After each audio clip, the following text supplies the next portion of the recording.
G'day, as we say in the deep, deep south in Australia. It's great to be in the Midwest.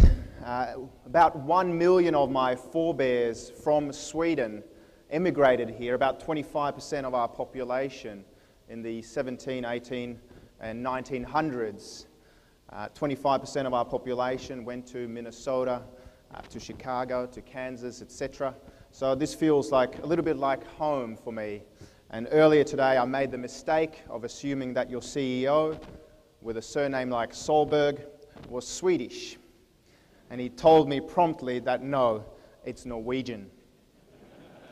Big no-no apparently back in Scandinavia. Ladies and gentlemen, as you were walking in today to this conference hall, I was quietly observing you. And I was quietly observing your wrists, which sounds a little bit freakish and stalkerish, I'm aware. But the reason I was doing that is that I was noticing that a lot of you, including myself, insist on wearing analog watches. And a question popped into my mind.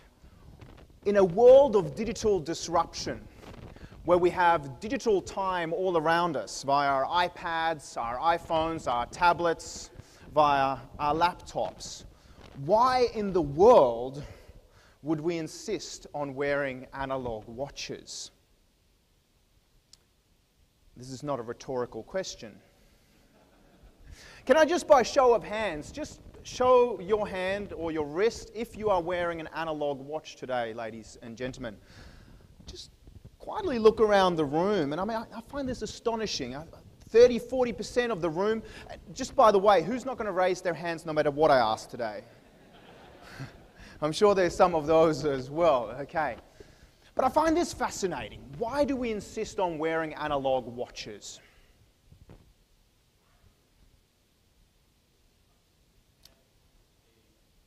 Age, generational factors. What was that? Habit, of course, it's a great habit to do, to check your time. I was recently at a conference in Atlanta, Georgia, and a Generation Y or a millennial woman who I asked this exact same question, she said, because it's so rude to pull out your iPhone in a meeting to check how many minutes left in the meeting there are. So I just do this instead.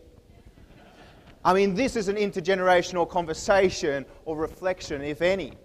Did anyone get given their analog watch, perhaps by a loved one? Okay, a few of you. So it either has some kind of emotion attached to it, or you just have to wear it. It's usually one or the other. I believe in that increasingly digitized future, that digital technology, digital time, speed, pace, 24/7, 365 communications are key. And they do appeal to our customers' increasingly digitized rational minds. But even in an increasingly digitized future, there is still space for the analog, which I believe still speaks to our enduringly emotional analog hearts. Today's presentation is about finding the right convergence or the right balance between the two. As a futurist, I have a bit of a love-hate relationship with digital communications. I'll tell you firstly why I love digital technology and technological innovation. Because of kids like these. This guy's name is Max Harpham. He is the son, the 7-year-old son of my colleague Emma Harpham and her husband Aaron Harpham. He's an incredible little kid who loves his skateboard, his extreme sports like go-karting, and I believe one day he'll probably become a Formula One or an Indy 500 race driver. He also outcompetes some of the other kids at school. This is all pretty phenomenal given that he was born profoundly deaf. But because of a great technological innovation like the cochlear bionic implant, of which he has two, a great Australian innovation which now benefits 200,000 people around the world who've gotten their hearing back or who now have digitally amplified hearing.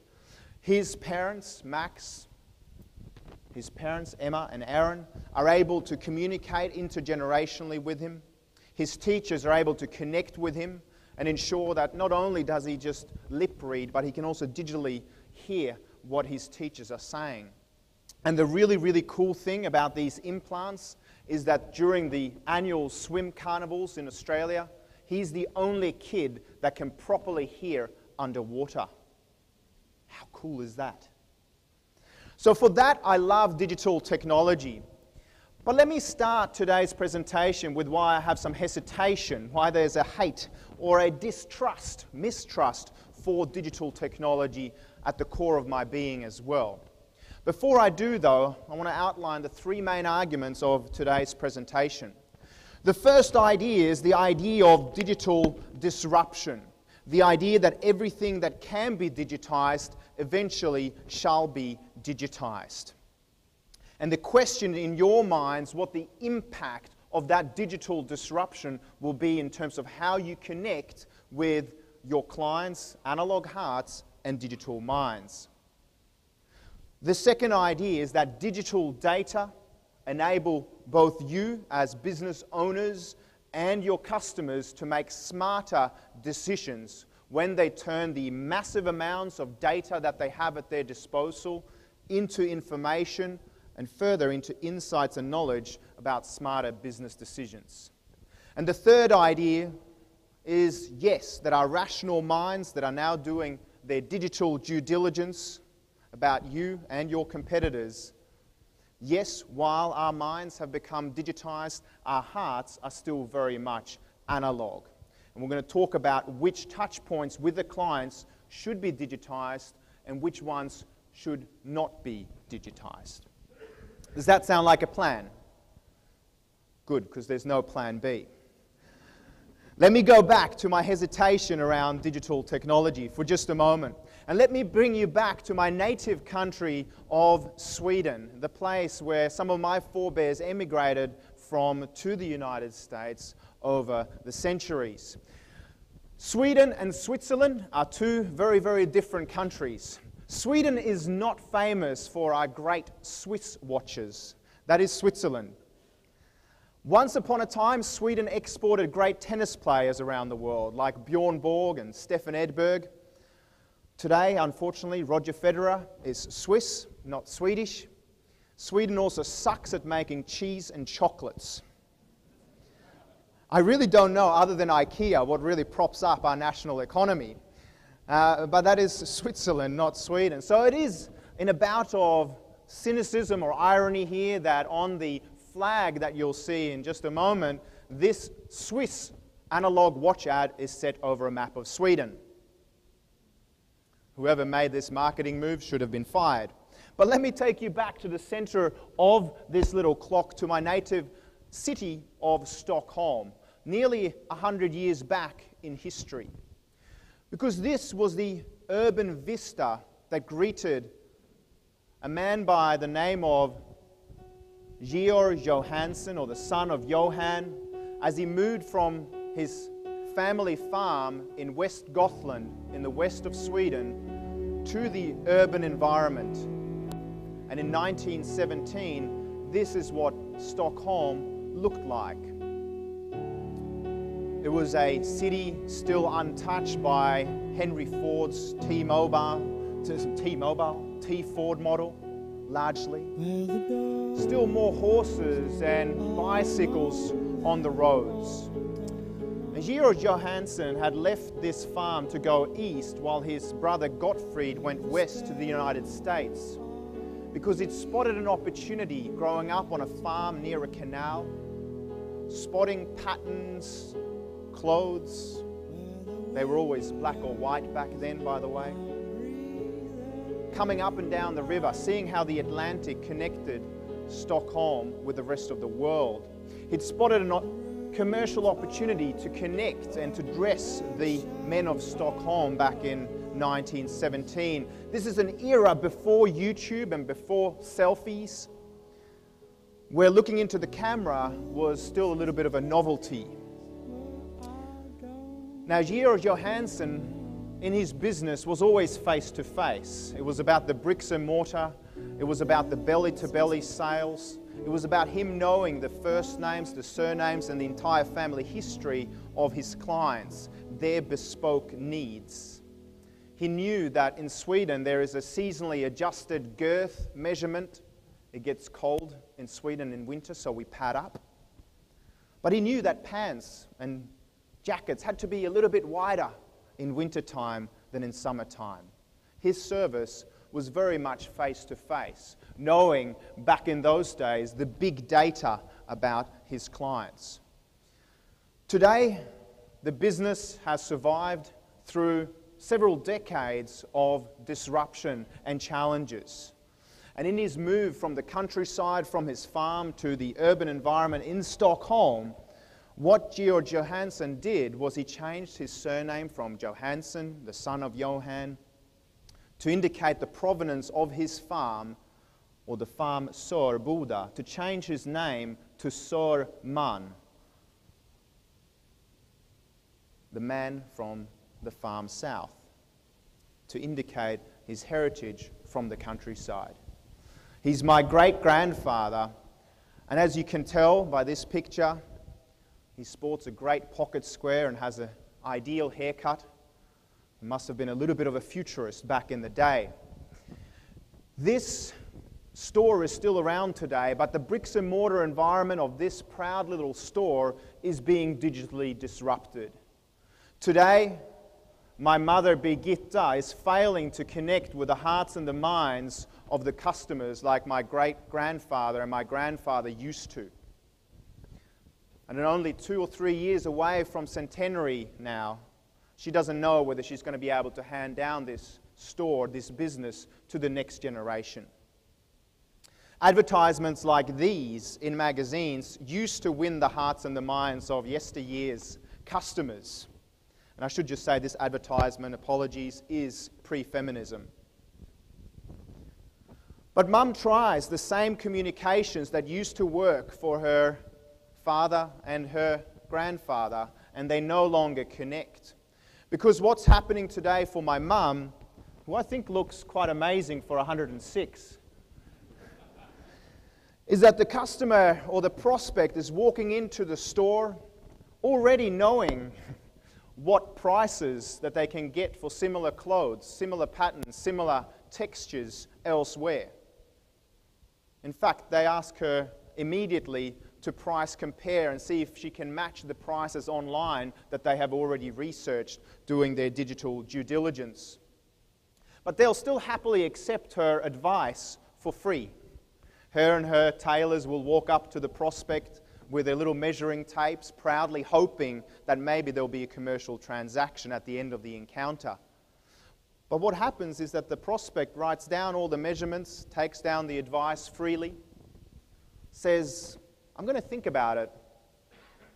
And then if they have the professional courtesy to my mother, they'll exit the store to the sound of a very, very lonely bell and go around the corner at least before they order the item online.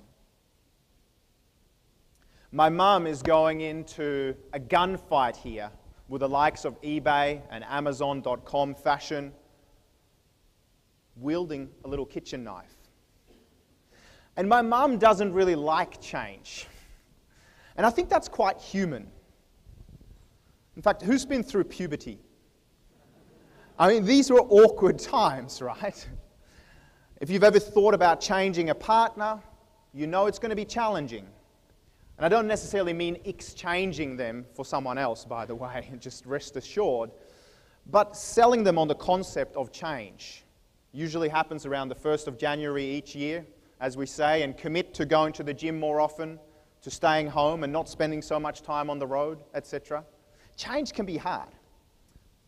But I think change is really the core, lies at the core of what my mum needs to do to ensure that her business survives in a digitally disrupted future. Today, she is competing with the likes of Amazon, and she ain't going to win that fight.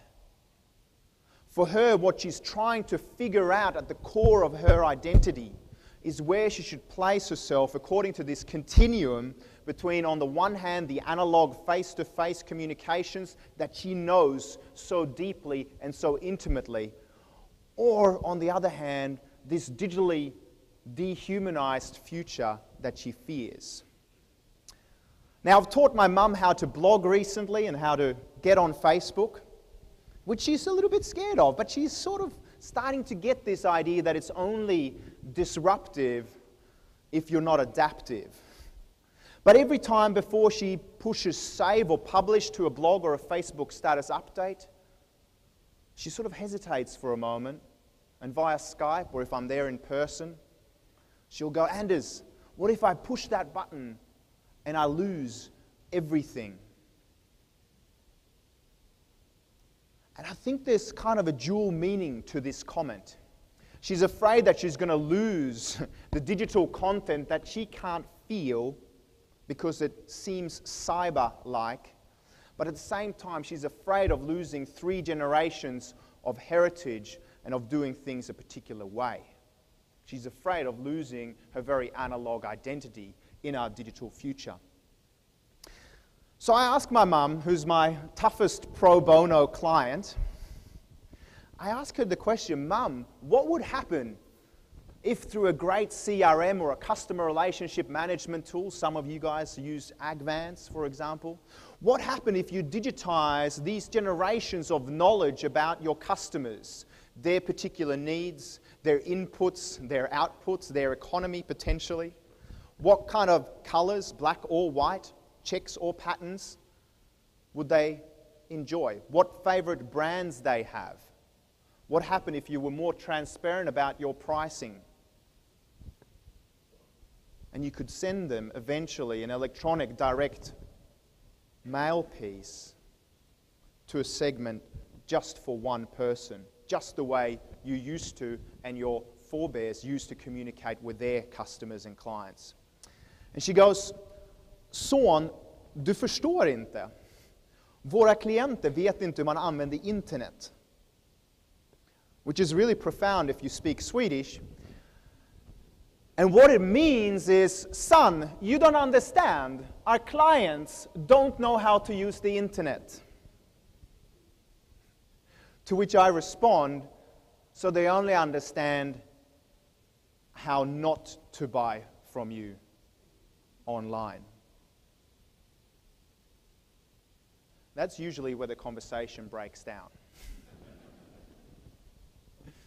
But I think she has an amazing opportunity to take that 97 years of history, just like you have a proud 86 years of history, and start digitally amplifying your proud cooperative history, your brand heritage, your local knowledge, and the intergenerational wisdom that has been passed down. To digitally amplify, to get new prospects and new customers to buy into your story, just like we want people to buy into my mum's story. Let me give you the terms of reference here for just a moment. Let me start linking this back. As you can tell, we're a family of clothiers. You can tell my mum still dresses me and folds my clothes each day. But let me give you the terms of reference here before we start linking this back into a farming context here.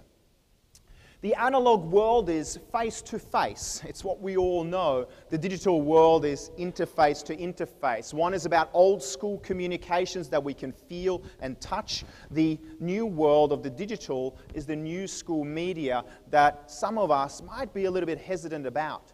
One's offline, the other one is online. One is about the personal touch. One is about the digital connect. One's 9 to 5 largely. The other one 24/7, 365 on the terms and conditions of the customer. One is about word of mouth recommendations from a mate. One is about word of mouse recommendations via social networks. One's about the high touch. One is about the high tech. And one is about winning hearts. The other one about winning minds. This sort of insight is critical for farmers today. One of the reasons is that the consumer in the city has sort of dual expectations of your customers today. They're expecting your clients, your customers, to be sort of analog and to be local. At the same time, they're expecting them to think globally and to produce enough food for 9 billion people in the world by 2050. They should seem sort of small in marketing, but also be very productive and be big. They should be traditional, but also technological. They should be micro, yet macro. They should be able to communicate face-to-face with the consumer, but also interface to interface. And they should co-mingle the urban and the rural. Weird consumer expectations, right? Does anyone see any kind of contradictions here between the analog and the digital? For the introverts, just nod if you're seeing those. Yeah? Let me move forward to the first argument here today. And the first argument is really spawned by this old article from 1931 in the Country Gentleman magazine. Back then, this is what farming looked like on the left. Yet in the Country Gentleman magazine, the editor was asked to imagine a future, or the farmer, in 2031. And we could expect maybe something like the Rams advertisement here of a farmer and his son passing down some intergenerational wisdom. Yet the editor was even more insightful, had even more foresight, because this is what they predicted in the black and white. This is from 1931, and this predicts what farming is going to look like by 2031. 1931, 2031. Now, I'm not sure whether John Deere, in their Future of Farming or their farm site website, had looked into this particular article, but it looks surprisingly similar, with a farmer here sitting in front of an LCD screen, just like the farmer here is looking after his farm, potentially with a cup of coffee, making sure that all the technological equipment works really well without actually having to get his or her hands dirty. The question is, what is the farmer likely to be tomorrow? How digitally in tune are they likely to be? Let me tune you into the first argument here, the fact that everything that can be digitized eventually shall be digitized. This is digital disruption. The farmer of the future might look very, very different. This is in a world where, yes, today there are more digital farmers in Farmville than there are American farmers toiling real physical soil. And if you think that that is disturbing, it will get worse over time. The average Farmville player is a 43-year-old woman whose average salary is $50,000 plus. The average farmer in America today is a 57-year-old man whose average salary is $35,000. This is sort of disturbing. Aren't you happy they started the day with a motivational speaker, by the way? Yeah? But let's take a look at some of the statistics that are impacting this shift in how we communicate as business owners and where we're spending our dollars increasingly. These slides are just for the likes of you who love statistics and numbers. I'm hoping there's a few of you in the audience today.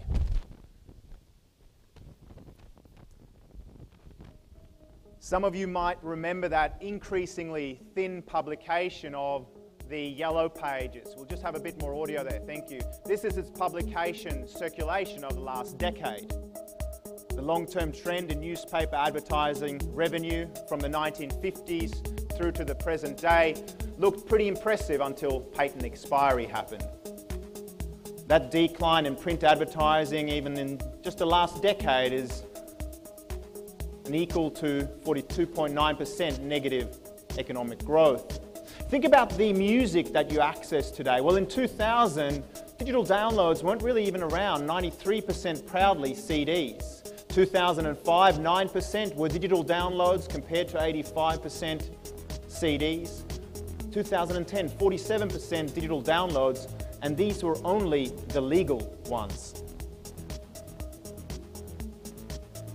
What we're competing with here, ladies and gentlemen, really is the doubling, the exponential growth of computing digital power every 18 to 24 months compared to more analog, linear growth. And social networks, some of which have adopted them, some of you might be hesitant about them, are complying with this digital exponential growth, even until the last few quarters when Facebook slightly started maturing at around 1 billion users. And in 2011, we reached a global tipping point with more smartphones and tablets, mobile devices, shipping than PCs and notebooks. This means that increasingly we are doing our digital due diligence about you online, but also on the go. And we're happy to interact with the things we buy online, digital retail enjoying strong compounded annual growth rates. And increasingly we are spending our money not just via our desktops and laptops, but increasingly on mobile devices outside my mum's little shop. Not that I'm passive aggressive. So in conclusion, there is a steady shift toward digital media compared to analogue media, which is going backwards on a yearly basis. In conclusion, there is a disruptive shift toward digital media. Deloitte Digital, the management consulting arm of Deloitte, put out this quite useful diagram with an X and Y axis. It's not too early to talk about X and Y axes, right? We've already heard about a SWOT analysis, so that's X and Y axis. This is a different idea here. The idea behind this report, which is called the short fuse Big Bang theory of digital disruption, places various industries along the X-axis, which indicates the length of the fuse until digital disruption hits your industry, between 0 and 5 years. And on the Y-axis, what you have is the size of the impact. It's either little or rather large. If we look at agriculture, it sits at a slightly longer time frame than something like retail trade, which my mum is enjoying at the moment. But nonetheless, there is a high percentage impact in terms of how the business model of agriculture will shift.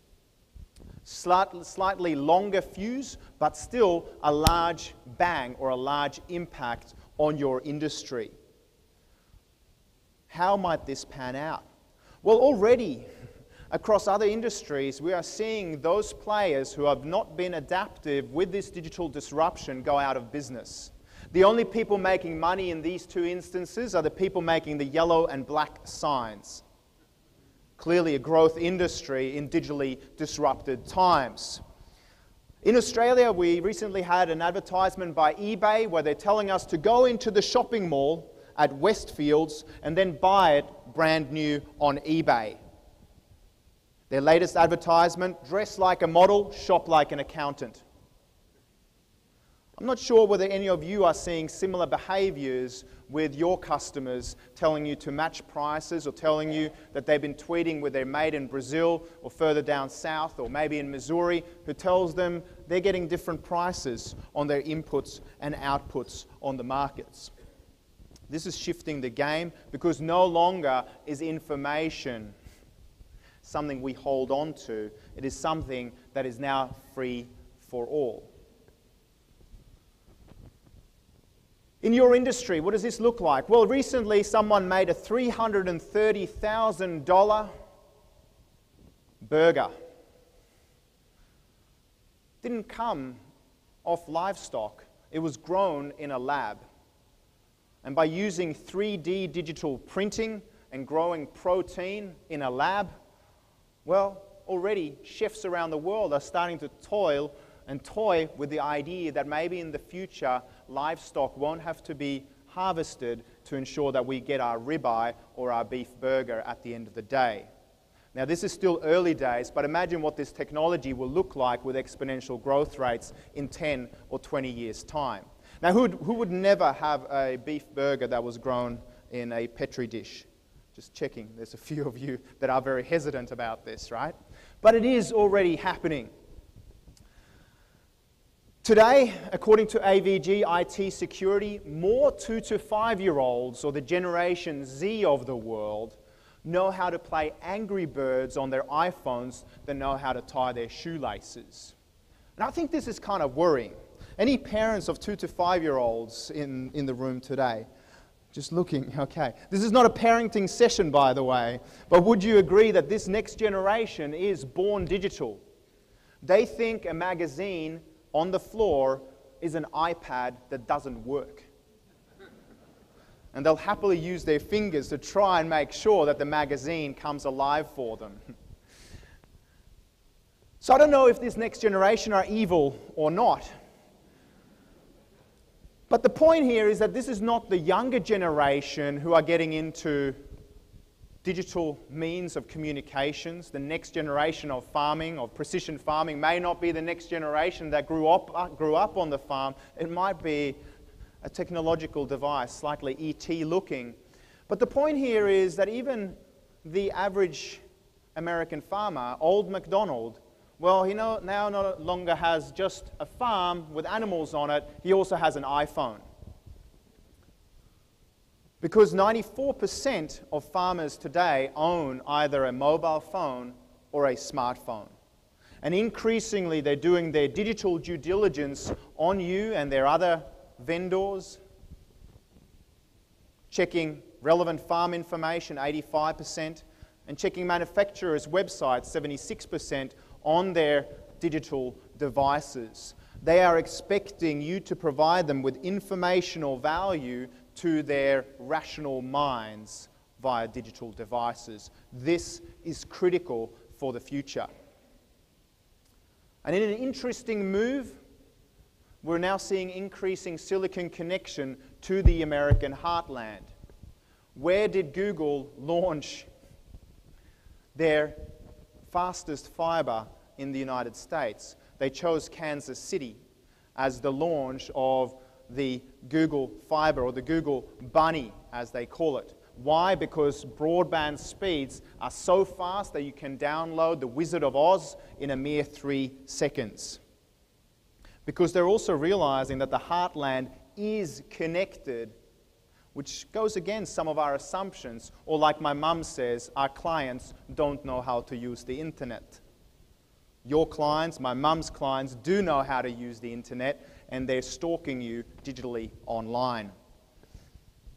Of course, the processes on the farm are also digitizing, producing vast amounts of big data that your farmers, your customers need to make sense of through precision farming and through new DNA coding that we have access to. How will they make sense of heat maps? How will they make sense of a world where they no longer have to drive the tractor, but the GPS equipment drives the tractor?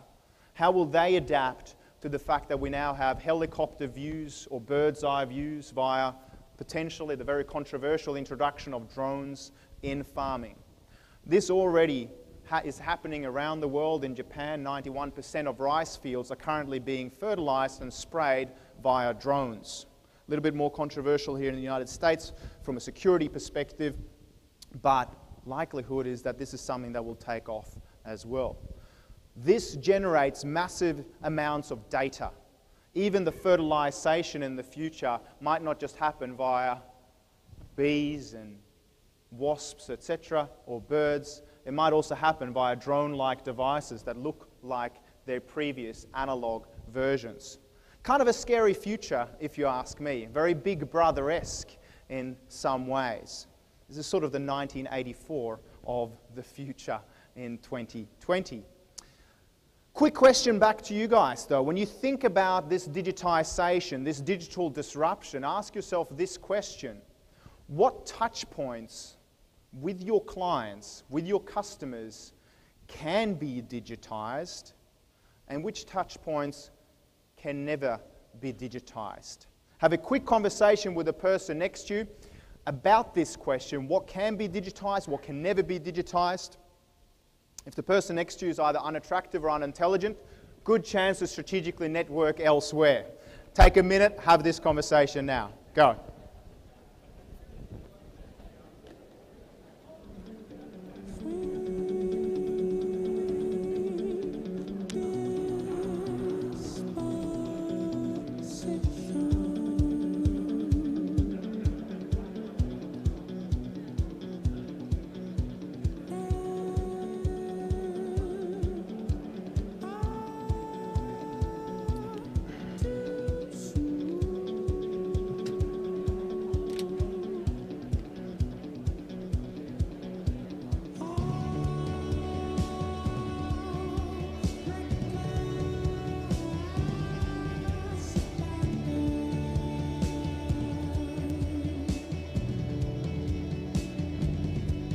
Okay, just another 10 seconds on that conversation.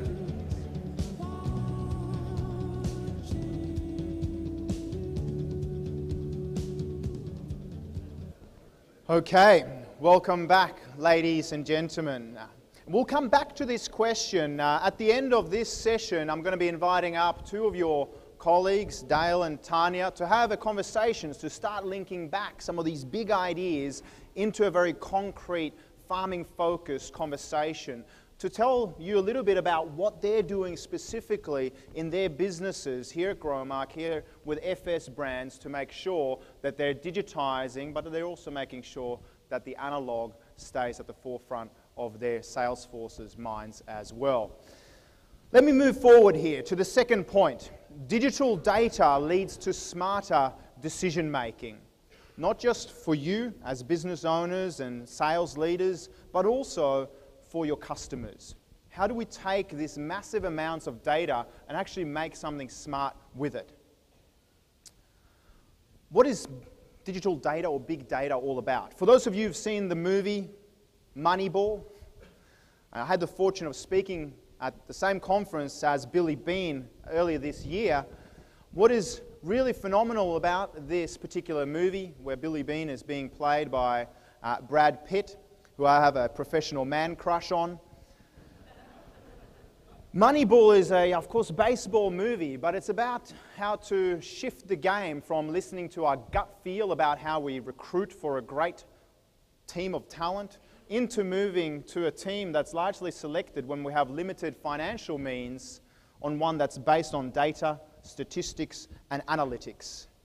This is a game changer, and for those of you who are into baseball, you know the outcome of how they performed and how digital data and sabermetrics has now become a part of how most of the successful baseball teams are doing business and how they're recruiting talent, not based on gut feel, but rather on making smart decisions based on data and analytics.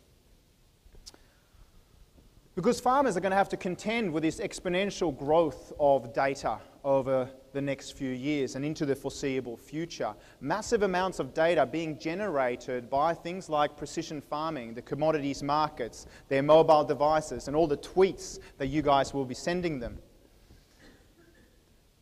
There was some research done in Australia a few years ago, and of course this research is only relevant to Australians. The research here by the Australian Bureau of Statistics and the Australian Productivity Commission asked the question, what happens when we listen to our gut feel when it comes to our personal finances, as opposed to what happens when we audit what we spend on certain items in our personal finances? What they found when they audited people who said, well, you know, generally each month I spend $100 on transport, the audited amount was $104. Now that sort of all comes out in the wash, right? But then worryingly, when we say we spend $100 last month on things like clothing and homeware, the real amount was $132. When you tell your loved ones, and of course this is only in Australia I should say, that darling, spent $100 at the pub last night, the real amount, $158. And finally, never have your next conference in Las Vegas. The reason is when we say we spent $100 on gambling last night, the real amount, $735. Now this is worrying because when we say and when we listen to our gut feel, and we know we're going to talk about progressive farmers who are using data analytics and predictive analytics to make smarter decisions, but some people, just like my mum, are still listening to their gut feel when they're thinking about SKUs, commodities markets, or when my mum does inventory, 1, 2, 3, 4, 5. This is very analog, but it's also very, very inefficient. Let's look at some sophisticated yet quite profound ideas of how we can turn data into smarter decisions. Let me take you to the Indian coastline, to a related industry of aquaculture for just a moment. The Economist magazine did some research on Indian fishermen in Kerala. Now traditionally, Raj and his friends what they would do is that they would go out to sea for the day to bring home the catch of the day. They then had a choice of 11 different harbours along the coastline that they could go to sell and to optimize the price that they would get for the catch of the day. Normally, at the end of the day, they were hungry. They knew their kids wanted to see them and their wives wanted to hang out. And so they would go back to the same harbour, usually, every night, the one that was closest to home. But then Raj got a fantastic idea, because he just saved up to get a mobile phone by Nokia. What did he do? Well, he also discovered that up to 22 kilometers from the coastline, he could make phone calls to all his mates in the 11 different harbours along the coastline to see what the commodities prices were in those particular harbours. He could then make an intelligent decision based on the digital data that he just received on which harbour he would go to, which market he would sell his catch of the day at. The impact of using digital data in smart ways was that the net profits of Raj and all his mates who adopted the same digital technology, their net margins went up 8%, and because of less wastage, the consumer prices went down 4%. Now, I sort of get digital data goosebumps when I hear stories like this. Just a simple story of how a mobile device can fundamentally change the lives of how business gets done, and how these traditional aquaculture fishermen changed their business model for the better.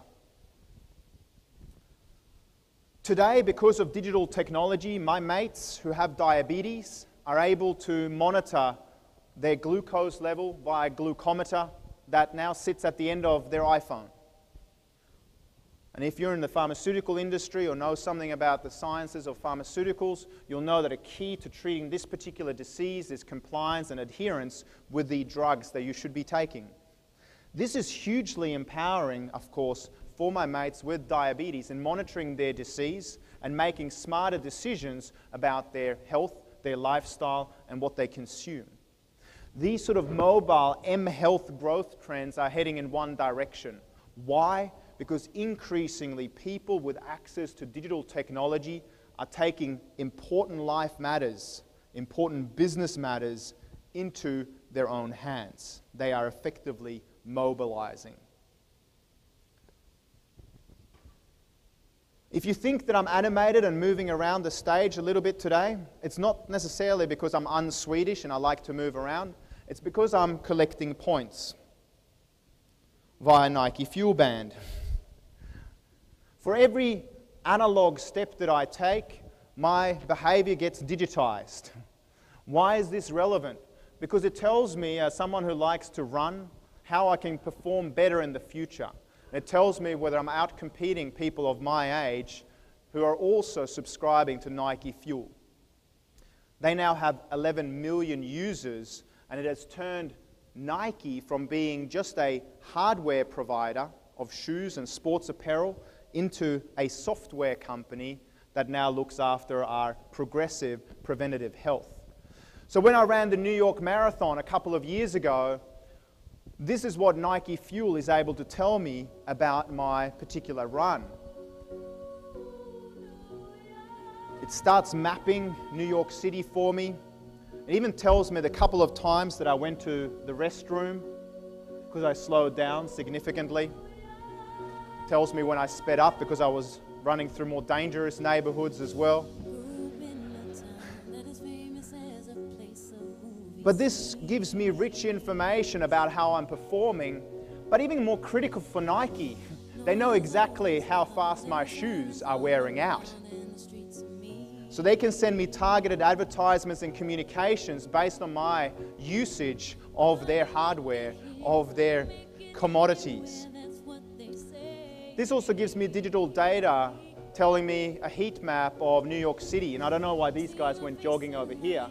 The real action was there. Gives me a topography of the landscape. This is military GPS technology being used in weird ways. But there's nothing like a little bit of analog feedback like when I overtook this guy at 21 kilometers at the halfway mark. And I'd only signed up for the race about 16 hours before the race, so I always knew the last 26 miles were going to suck. I didn't need Nike Plus to tell me that. So they've moved from just being a hardware company into now also being a software company, amassing digital data and digital insights about their customers that's very valuable from a communications perspective. And what Nike is doing here, in a sense, is that they're bridging the analog world with the digital world. And we're learning to trust Nike as an information provider so we can make smarter decisions about our own physical data. This is now also pertinent to how we manage our personal finances with applications like Mint.com, providing overviews based on your credit card feeds, your investment portfolios, your mortgages, creating real-time overviews of your finances. Knowing whether you can or you can't afford that next holiday, whether you've overspent on your coffee budget for the month, and whether Wall Street's treating you kindly at the moment.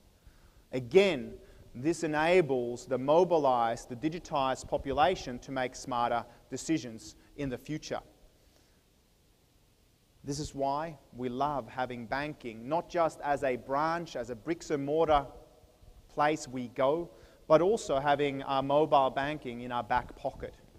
18% of Americans now say that mobile banking is vital for them to switch banking providers, something we are less likely to do than actually have a divorce.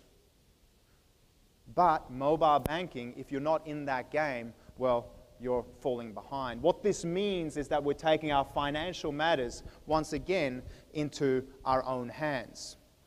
We can now keep up with the Joneses and know exactly what they paid for their property, their farm, or their apartment, their condominium, by just scanning our mobile device across the front of their house. So we know exactly what the property sold for, was bought for, and what the historical values were. Again, empowering to the mobilized consumer. A mate of mine who's got a startup in New York City called Movin' now can tell you and will buzz your back pocket when you go into Starbucks if you've overspent on your Starbucks budget that month. And he'll go, you should have the tall, not the grande.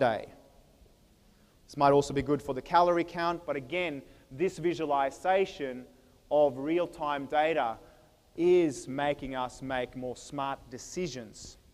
So let's link this back to the farm. What does this look like on the farm? Well, Farmeron, a startup from Zagreb, Croatia, with offices in Silicon Valley, are now turning cow flow into cash flow. How? Well, they digitize all the dairy productions and producing charts that look a little bit similar to Movin' or to Mint.com, enabling, and their promise is that yields can go up 24% in a matter of weeks, is their claim. They're being featured on CNN.com and Bloomberg by, once again, providing farmers in the field with mobile information about the real-time performance of all the critical inputs and outputs on their farms. Big data is also helping other dairy farmers like these guys who are buying the Holstein bull, the Badger Bluff Fanny Freddy, great name, bit of a mouthful, because already in 2004, this now 9-year-old bull, before it was even produced, the USDA knew that it was going to be the most productive bull in the United States by having the most milk-producing offspring of any bull of its kind. 9 years later, based on the DNA analytics, this predictive analytics has come true.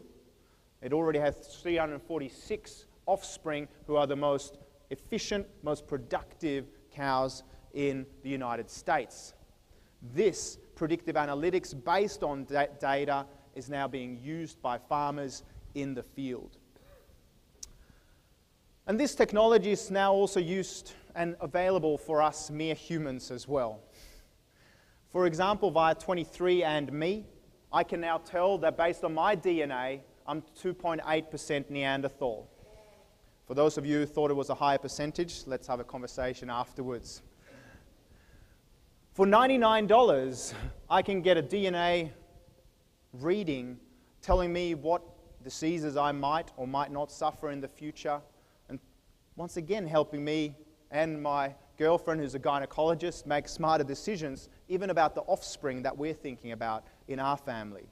This is not just about cows and bulls, but also about human beings taking matters into their own hands. So what does this mean for the farmer? Well, increasingly the whole supply chain is also digitizing for them. It's now not just farm to table, it's also farm to iPhone. Because we can now scan the meat products that we buy in a shop and have a visualization of the entire supply chain through digital traceability. This again gets the consumer to make smart decisions about their values, their diets, and the farmers that they connect with, not just face-to-face, but also interface to interface. When I recently went to McDonald's in Australia at the international airport, and I scanned my chicken McNuggets, this is what came up for me. You can see the chicken McNuggets here. There's a barcode here to scan, a QR code, and it tells me about the chicken story. It tells me that the chicken's name was Colin. Not quite. But it does tell me that Daniel Edge is the farmer in Carbrook, Queensland, who's farmed chicken for 7 years and supplied McDonald's for 1 year. This, at the point of sale, connects me straight through the entire supply chain back to the farmer. And this is increasingly what the consumer is demanding, which means that the farm will increasingly need to be digitized to ensure that that traceability continues through the supply chain. Let me give you just one example of this before I launch into my third argument here today. This is the New Zealand brand in a related industry, in the textile industry, of Icebreaker. Icebreaker provides sports apparel. They compete with the likes of Patagonia and REI. And what they do is that they provide sports apparel built on natural fibre, based on the merino sheep that are so famous in New Zealand. But the really cool thing when you buy an item from Icebreaker is that you can scan the barcode in the back of the neck of the item. And this barcode, or as the New Zealanders like to call it, the barcode, gives you, again, a connection with the farmer. It links you back via geolocation and geodata through the whole supply chain, so that when you think about the garment that you've just bought, well, you can find out either in the store or once you've bought the item exactly where it came from, offering you full transparency about the process of the farm and the farmers that were responsible for producing the natural fibre that went into your particular garment. This tells you the story that analog and digital are not mutually exclusive, but from a farming agricultural point of view can very much converge and be together. This tells you the story of the individual farmers, their land, and for how many generations they've toiled the soil and looked after their animals. And this increasingly is information that the consumer wants. And if you think it's just a mainstream thing that happens in Brooklyn or in Williamsburg, let me tell you that it's also happening at Walmart. And I'll get to this in just a moment. Ponder this question for a moment. When we're thinking about inputs and outputs, better yields, ask yourself the question, how can you and your clients make better decisions based on mining data and turning them into smarter decisions in the future? Let me move forward here. I said at the beginning that everything that can be digitized eventually will be digitized. Some things, however, can never be digitized, and I think this quick advertisement shows this particular point. Emma. Huh? Emma. Emma. Emma. Emma. Emma?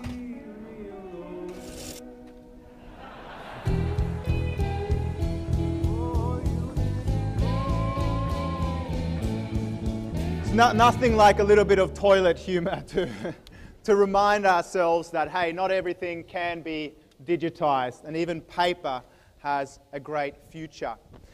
So every management consultant strives to have a good Venn diagram, and here's my version.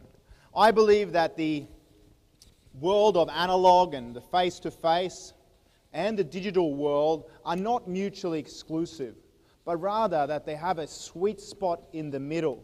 And adaptive companies and adaptive businessmen and women get that there's a sweet spot here that I like to call the digilog. And let me turn to this now before I invite my colleagues up on stage.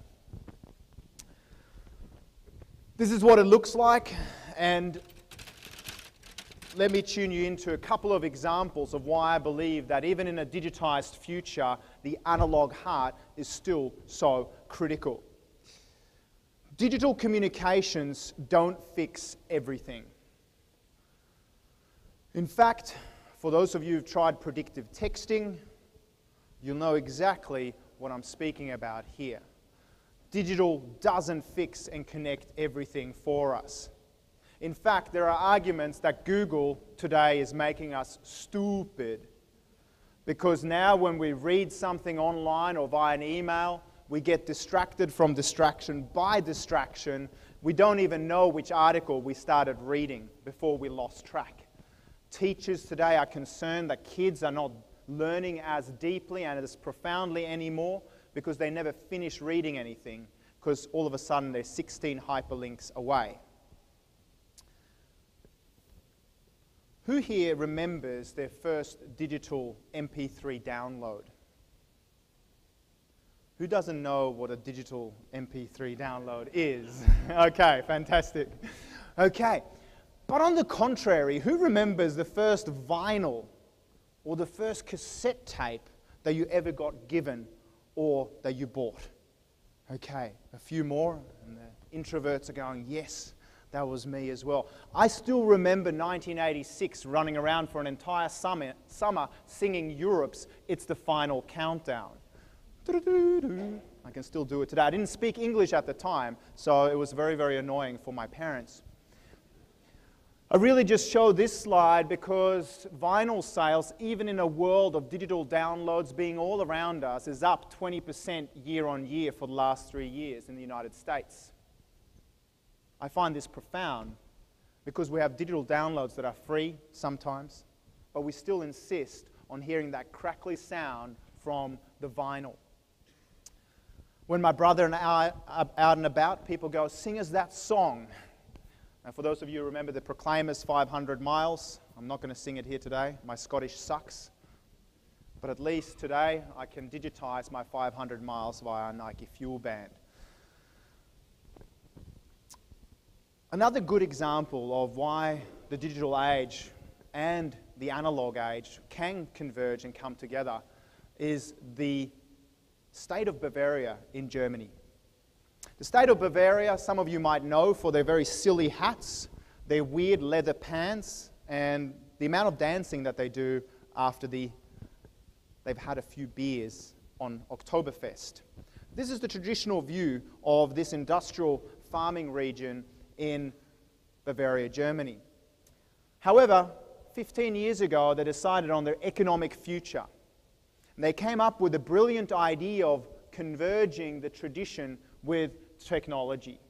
What did it look like? Their economic policy, no bull, in the Bavaria of Germany, which is like the Texas of Germany. You're Bavarian first and foremost, and then you're German. Their economic policy, Laptops und Lederhosen, i.e. laptops and Lederhosen together. They are now the fourth largest, biotech center in the world, while retaining traditional technology, traditional industry, traditional farming cultures as well. The two are not mutually exclusive. And I think this connection of heart and head, hands, health, is something that the agricultural economy gets. And we need to do more of it, just like 4H. If I said Google to you, would you think more digital or more analog? Many of you would probably say more digital. It is a digital disruptor, right? Yet in a moment of marketing brilliance, here's their latest marketing move, telling us that the future of communications is all about digital AdWords via a printed analog voucher received via snail mail. Do you see the irony in this?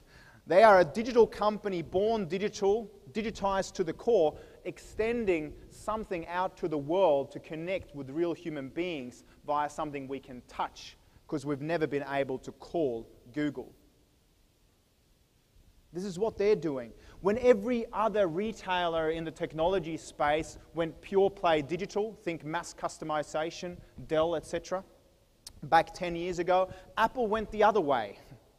They looked at the customer service touch points and the client touch points of the Ritz-Carlton Hotel in New York and asked themselves, how can we bring in a concierge? How can we have a bar in the Apple environment to better connect with real human beings? As a result, they have the highest sales per square foot in the United States, with Tiffany's a distant second, I should say. Easy to say if you're Swedish. This is clicks and bricks. They're not mutually exclusive. And today, even in our digitized future, the consumer still wants to connect with a real human being. Yes, we might be able to buy our food via Walmart, via Safeway, etc. But farmers' markets are growing exponentially. Yes, off a low base, but it brings the farmer and the real human being back to the core of the transaction. Even beer, and I know we're in a center or the heartland of American beer culture. Well, microbreweries have come back. Why? Because we crave the local. We crave the local context, knowing who made our beer. This is still critical as you think about how you connect with your clients. And it's not just a hipster or a yuppie trend. Do you know how much local fresh produce Walmart stocked in their stores last year? Was it 2%, 10% or 5%? 10% last year, and they're aiming for it to be 20% by 2015. Once again, they are committing on a mainstream basis to the idea of having local food. So it's not just a hippie trend. My fundamental belief here is that technology can enable tradition to live on. Even the idea of branding began in agriculture. Brand comes from the Old Norse brander, or to burn. Of course, comes from cattle. Yet many of our products are now commoditized. And I would love to see a future where Growmark and FS and your brands are able to go back to premiumification because you're able to connect both in the digital world and in the analog world. This is not impossible. We can look to an industry like water, a commodity for many of us, yet a scarce commodity at that in the future. But we love buying the stuff when it comes on bottle. In fact, some of us pay up to 10,000% as much per milliliter as we would if we had it out of the tap. And a lot of the bottled water, of course, is tap water. But through clever marketing, through clever digital and analog marketing campaigns, things like Fiji water are now able to command a premium in the marketplace. They never told you the baboons peed in the water, by the way. So where does this leave us? Where are some concrete examples and applications of this? Many of us remember this from the Super Bowl, Paul Harvey's beautiful resonant voice set over beautiful photos from the American Midwest. The beauty of this advertisement was not just that it was shot and displayed for 30 seconds during the Super Bowl, but the fact that it got digitally amplified via YouTube and got 17 million views nearly just recently. But but also the fact that farmers around the country started remixing this. And I know you've done something similar at Growmark, showing you how something like Ram's idea here can be digitally amplified by taking something that is deeply analog and digitizing it. We're going to introduce you to this matrix in just a moment, getting the idea on the x-axis that we have the analog and the digital, and that they can play together with traditional modes of marketing, but also with new modes of marketing. I'm going to take you through 3 quick examples before I invite our guests up to speak to us as well. The first example is one of a client company of mine in Europe that are thinking about how can they engage the next generation of farmer via digital communications. How do they merge analog and digital? Hey, young farmer, care for a challenge? Good. Just to warm you up, what's this? Could it be or maybe well, this time it's an award. An award that can be yours as long as you keep your mind open.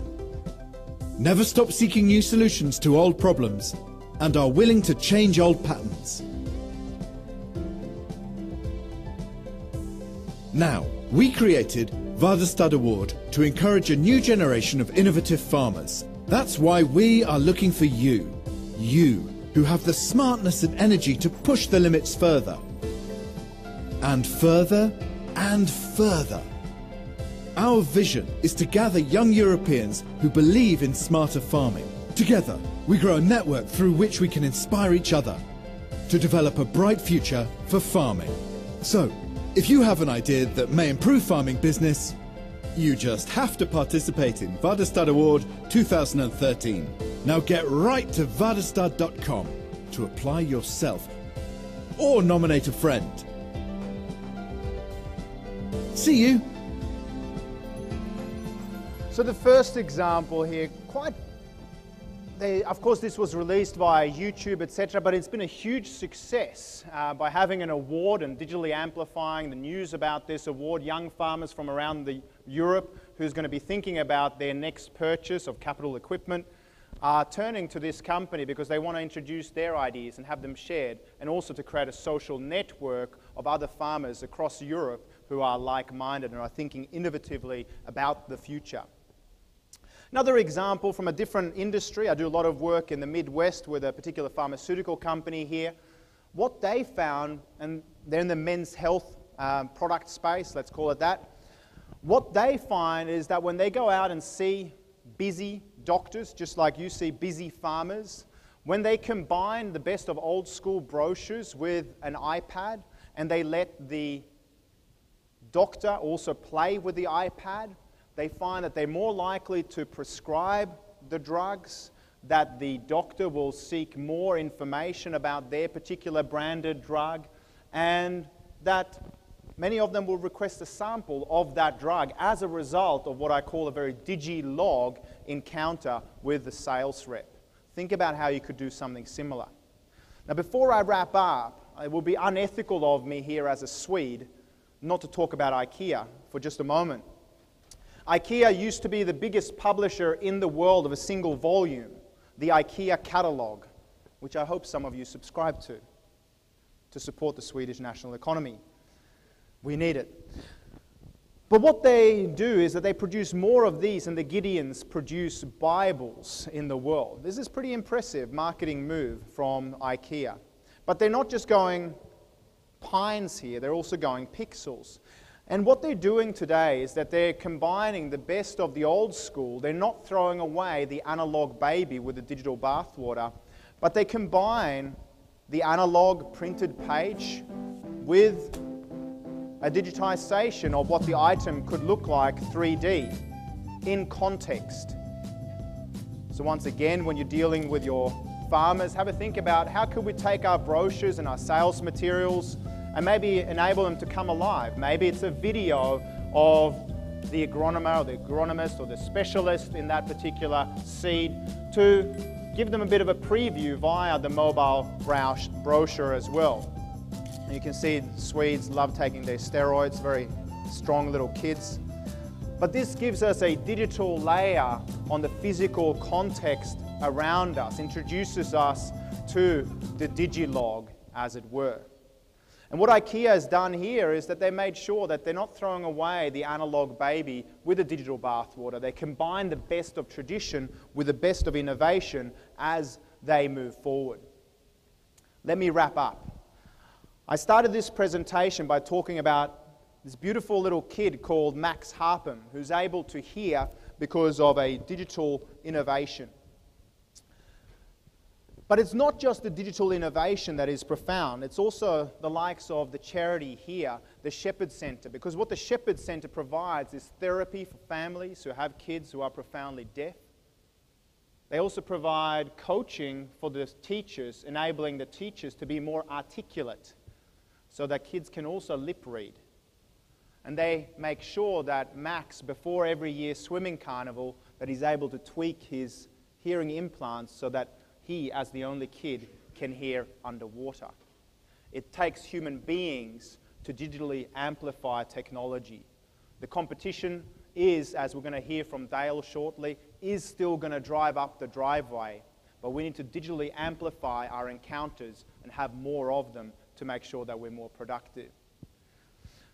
Here are the final 3 messages from this session.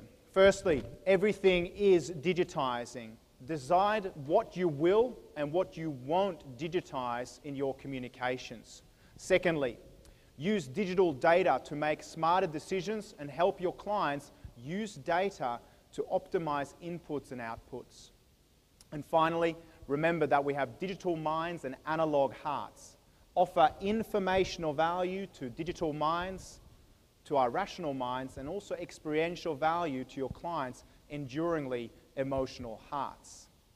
Some of you might ask me whatever happened to my mum's little store in Stockholm.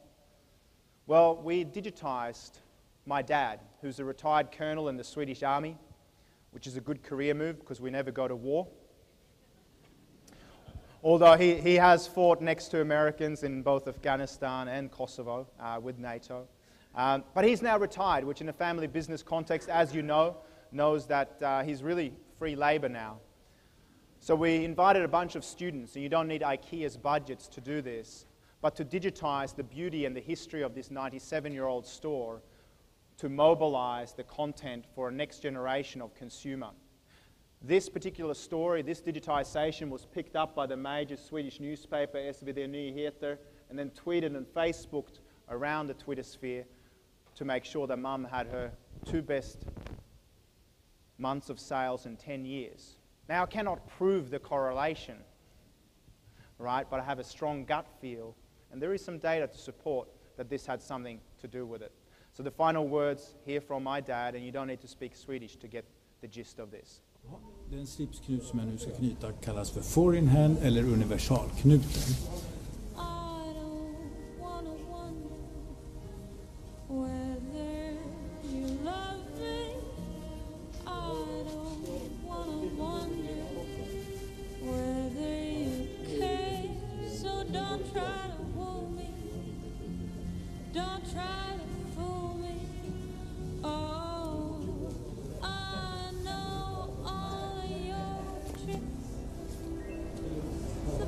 Den blev faktiskt nästan perfekt, för de här blev nästan likadana.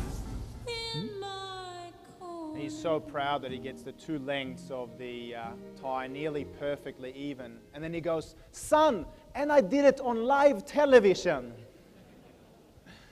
Ladies and gentlemen, I want to encourage all of you to think about these changes around you, these disruptions, not as the end of business or the end of your identities as we used to know them, but rather as an opportunity to get out there and to get a feel for the underlying currents of change, to work out exactly where the analog and digital sweet spots are, and how you as businessmen and women need to position your brands effectively to make sure that you not just find these digital disruptions disruptive, but that you adapt with them, until you're safely able to come back to shore in a way where you position successfully in the hearts and the minds of tomorrow's customers. Thank you very much.